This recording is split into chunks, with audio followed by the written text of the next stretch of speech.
What's up, guys? It's Chief here, and welcome back to another FC26 video. Yesterday, we had our first market crash of FC26, and we were able to make a ton of coins on the market during this crash. So today, I'm going to show you how you can do the exact same thing on Saturday to make a load of coins on FC26. If you guys are looking for the cheapest and most reliable coins on FC26, make sure to visit IGGM and use code CHIEF for 8% off at checkout. Now, as many of you know, EA dropped 100k packs into the store yesterday, which is an absolutely insane thing to do, considering they said they're going to be slowing down the power curve. Now, I think we all expected promo packs to come into the store, and as you can see, we did get other promo packs. We got 45k packs, 25k packs, 35k packs, which is all well and good, but the 100k packs is what absolutely destroyed the market here, and especially some of like the mid-meta market cards from 3 to 10k. If we take a look at just the market index here, which on Footbin is a really good way to track just how the whole market is moving, and you can find that on the market tab here, and just go to index 100 right here. This dip right here was content time yesterday. So 18, as you can see right there, is when content drops and all these store packs just get flooded onto the store. Everybody opens these up, and at like 18:25 here, you'll see the market hit its absolute low, and then it quickly just shot back up and rebounded to where it was before, which is really interesting. And then we just saw a drop after this for a couple of hours, I would say. So right at content for 30 minutes, it hits its absolute low right there. It rebounds for about 45 minutes, and then for another hour and a half, I would say, it drops on down, and then the market kind of stabilized, steadied out here. So let's see how this kind of impacted some specific cards, and then we'll get into how we made a ton of coins using this.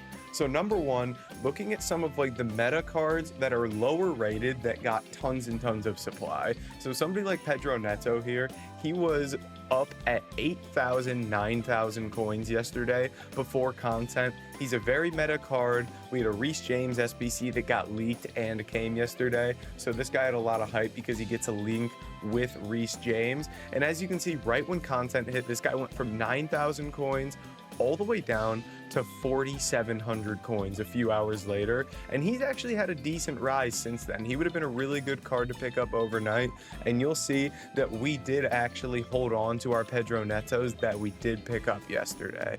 If we go to our sales here, you'll see I've got quite a few Pedro Netos here. Was able to sell these all for 61 to 6,300 coins, which was some really nice profit. So we were able to identify that he was one that would jump right back up.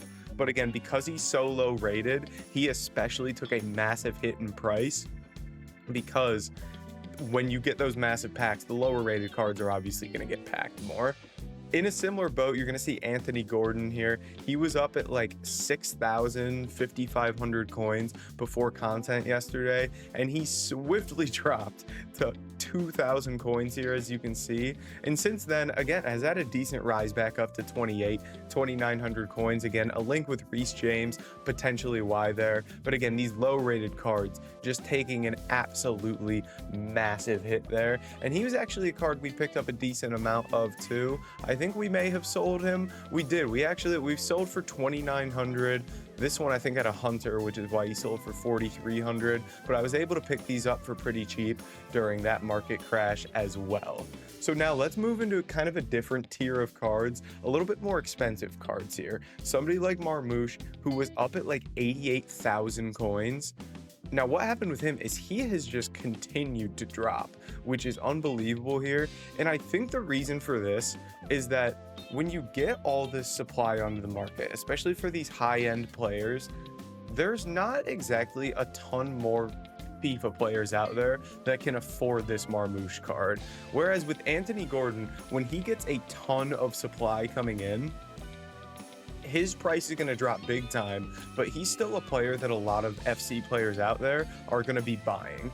Whereas with Marmouche, a lot of your casuals don't have 80,000 coins. So when this guy gets supply, he's just going to keep on dropping because there's supply, but there's not a ton of demand to meet that. Whereas like with Pedro Neto, Anthony Gordon, those are more affordable cards that people can get their hands on.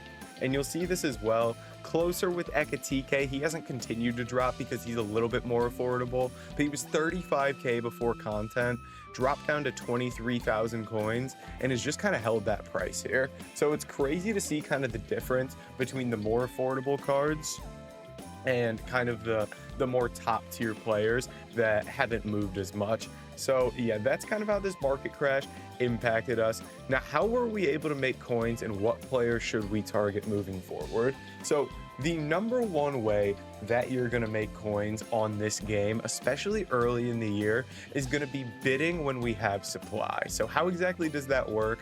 Well, at 6 p.m. UK time, 1 p.m. Eastern, is when packs drop, as we showed you on that graph earlier. All these packs will come into the store, they'll get refreshed, and more people can open these. So what that means is that you get all the supply at 6 p.m. UK, which means an hour later is when a ton of bids are going to be expiring, because when people are opening these packs, they tend to just list players up for open bid. So if I were to, for example, go to my club and find a player that I want to list up here, let's just go value high to low. And let's say I was going through and I want to list this Carlos Augusto, and I'd go list on transfer market and I would just hit list. And this is an open bid card because they have his bid price all the way down. They have his buy now all the way up. So the only way this card is going to sell is on bid, and it's going to sell in an hour because you're going to be listing this card for 1 hour. So when you're listing this card, sorry, I feel like my face cam's kind of in the way of everything here. So when all the supply comes out there, what happens is an hour after the supply is when bidding just becomes unbelievably overpowered. So you're going to head to the market and you're basically just going to bid on cards from 7 p.m. UK to 8 p.m. UK. This will continue throughout the night, but that first like 30 minutes of bids that comes an hour after the supply is some of the easiest coins you'll ever make in your life. It is kind of absurd, and a lot of people ask like bidding filters, what do I bid on? I'm telling you, you can bid on absolutely anything. The filter I was using yesterday, I had max price 10k, minimum buy now 10,250, and I basically would just look for any card that I believe is undervalued, or like any card that already has a bid on it. So for example, I would see that Lewandowski has a bid on him, I might go bid on him. There might be a Tomori there, I could bid on him. Xavi Simmons, 5,900. Did this Gavardiol continue to come down? I know he was 9,000 coins yesterday during the bidding period. He's still 9,000 coins. That's the nice thing about this too, is you get this market knowledge of player prices while you're doing this, which is super, super nice to have when you're just kind of sifting through players here. So this is the filter I was using. Something I would recommend as well is just picking a specific player. You would have seen by the amount of Anthony Gordons I had. At one point, I just went Anthony Gordon. I went max bid price, like 600 coins, and I just went through and I was bidding on every single card here. And it's crazy how easy it was. Some of the deals you get are just insane. You'll see if we go to my transfer list here, the Conte I got, sold him for 23,000 coins. I won this guy for 3,000 coins on bid. And you'll see in the Discord as well, again, free trading Discord links in the description, tons and tons of people that just get some ridiculous buys on bid. And some other cards here like Torreira, he's selling for 1,400 at the moment, still getting some sales on him. I was picking him up for minimum price. Wissa here, I was picking up for minimum price. I've been selling him for about 1,200.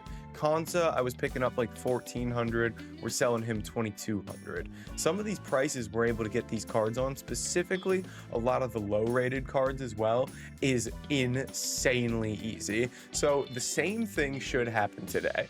I would expect today at 1 p.m. Eastern, 6 p.m. UK, EA is going to add even more promo packs to the store, and it's going to bring even more supply to the market, which is just going to crash things down a ton. You're going to have a time to invest in players. You're going to have a time to bid on players an hour after content, and the coins are absolutely going to roll in. Now, when it comes to holding on to these cards, I wouldn't hold on to these long after you bid on them, after you buy these cards, because Sunday morning, in, let's see, 19 hours here, we have squad battles rewards coming, and squad battles rewards should bring the market down a decent amount. It's a lot of tradable packs in these rewards. If we take a look, I think they actually changed some of it to untradeable. So it's not as much, but we're still getting a lot of people with a lot of supply here. So for example, a 12 times 70 plus tradable pack, I'm gonna get that for Elite 3 when I finish my games. There's gonna be a lot of people flooding those cards onto the market. So we wanna be out of our cards before you go to bed tonight for sure, because we don't wanna get caught holding players into this squad battles reward period and losing coins. But guys, that is gonna be it for this video. If you did enjoy it, make sure to like, comment, and subscribe, and I'll catch you in the next video.